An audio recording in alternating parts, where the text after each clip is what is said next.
Hello everyone. Here's yet another what if. This is the third one I've been working on, and this is going to be a two-parter because I have such a long story for this one, and I just don't want to make the video really long, and I don't have a drawing that is long enough for it because I did it on my phone and because I didn't have time and I wasn't at home at the time, so I just decided to do the drawing on my phone. So it's a speed paint, so you guys get to watch the lovely speed paint. But let's just get right into the what if. Dune flew through the desert heat, looking for the landmark that was his destination. There it was. A lonely cactus stood in the bright sun, a little sand dune right next to it. He landed and started to dig. At last, he found what he was looking for, a small little egg. It was slowly cracking, revealing a golden yellow snout. He waited until the little thing was fully hatched before putting her into the sling across his neck.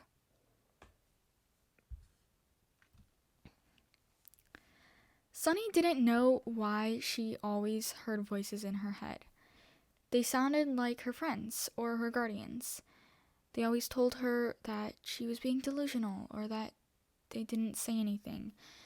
But once they learned about the NightWings, she knew. She knew exactly what she was hearing.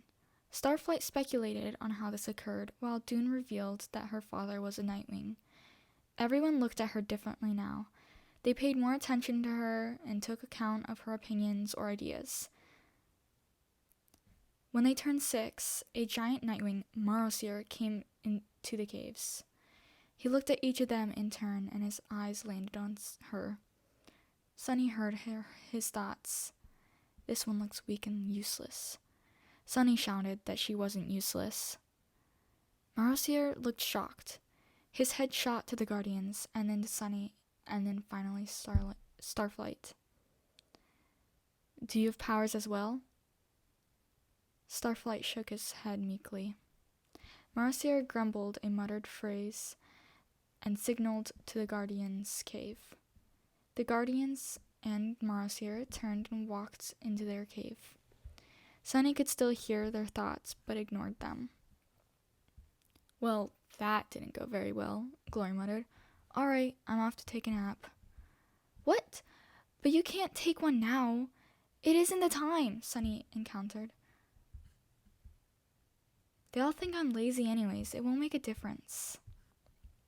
Glory walked off to her sleeping cave while the others conversed in hushed tones. After a moment or two, Sunny heard Glory's thoughts quiet into the calm, sleeping pattern she recognized. Often at night, Sunny would stay up to listen and watch the others' dreams. She liked to know they were all safe and happy. She got whacked in the head by Tsunami's tail. Hello, Tsunami partly shouted. Where have you been? La La Land? Stop reading our minds and listen to us. Oh, sorry. What were we talking about? Sunny asked as she rubbed her head where Tsunami smacked her. Clay just asked if you can hear the Guardian's thoughts, Tsunami replied, flashing an apologetic smile. Sunny concentrated on reaching her powers to the Guardian's cave. But why would Marosier insist on... That thought came from Webb's, she knew. It was less abrasive like the other two. The last two words came out fuzzy. Sunny shook off this creeping suspicion she had and turned to the others. Nothing much. My powers aren't as good as they used to be. It's all right, Sunny, Clay said, nudging her with his wing. You tried your best. That's all that matters. Then suddenly, the Guardians emerged from their cave with Marosier followed quickly. Kestrel and Dune abruptly poured a chain over Tsunami's head, tying her to a pole as she lashed out. Wait, don't do this, please, Sunny yelled, but Marosier smacked her with his tail, sending her into the cave wall. Then, all of a sudden, she had a small vision. It was one of Kestrel killing Glory. So that's what they were talking about in the cave. They had to get out of here. As Starflight ran up to her, she whispered her vision, and they all stayed quiet, minus Tsunami, who was yelling threats on the top of her lungs. Marosier soon left, and the Guardians went back to their cave for the night. They woke up Glory, and Sunny and Starflight explained her vision. They made an escape plan, and they freed Tsunami of her chains, allowing her to escape through the river. At dawn, Tsunami returned, but the Skywing Queen, in the flesh, followed her. She didn't like her, especially because her thoughts were so dark. And soon, they were captured by her. Of course, Sunny never told her that she had Nightwing powers, so Scarlet had no clue of her importance. She put her in a small, weak cage above the dining hall. That first night, the moon looked so inviting, and she could feel her powers getting stronger after all those years of living underground with no moonlight. A few days later, she finally decided to escape. She couldn't use her own fire. It was practically useless against the bars of her prison. But she did find a dragon storming away looking extremely angry and felt her way to her mind. It was full of fire, but she could hear her thinking about Clay. She immediately got her attention and convinced her to help her out, and told her she knew Clay. The dragon agreed, saying her name was Peril, and quickly got her out, leading her to where Sunny's friends were now being held. Peril got them out and took them to a nearby waterfall, where they quickly formed a plan to rescue Glory. Peril knew she was being used as art for Her Majesty, and would be at the arena fights tomorrow. Peril would do her rounds and then quickly free Glory, making sure no one would follow them. That night, Sunny enjoyed huddling up to her friends and having a good night's sleep. The next day, they woke up to the sound of wing beats. She opened her eyes and found Glory in front of her. "Glory!" Sunny exclaimed, darting to her and wrapping her wings around Glory. Okay, that's enough, Sunny," Glory giggled. "How did it go?" Tsunami asked. "We made it all right. Before I could actually get to Glory, she melted the queen's face off," Peril practically shouted. "Although I don't think it was the smartest move, it made everyone go crazy. So now everyone's fretting and running away." "Let's hope she's dead," Tsunami shivered. "She was terrible." "Well, where do we go now?" Starflight asked. "I think we should go to the Mud Kingdom. It's not that far away, and that way Clay can see his family," Sunny suggested. "Really? You guys would go there just so I could see my family?" Clay asked. "Of course, you dummy," Glory said while smacking him with her wing. "We care about you." "Peril?" Clay asked. Peril perking up at her name.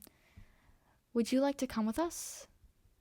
"No, I mean, I'd love to, but I think it's best if I don't," Peril said sadly. "I should make sure Scarlet is really dead." "Oh, okay.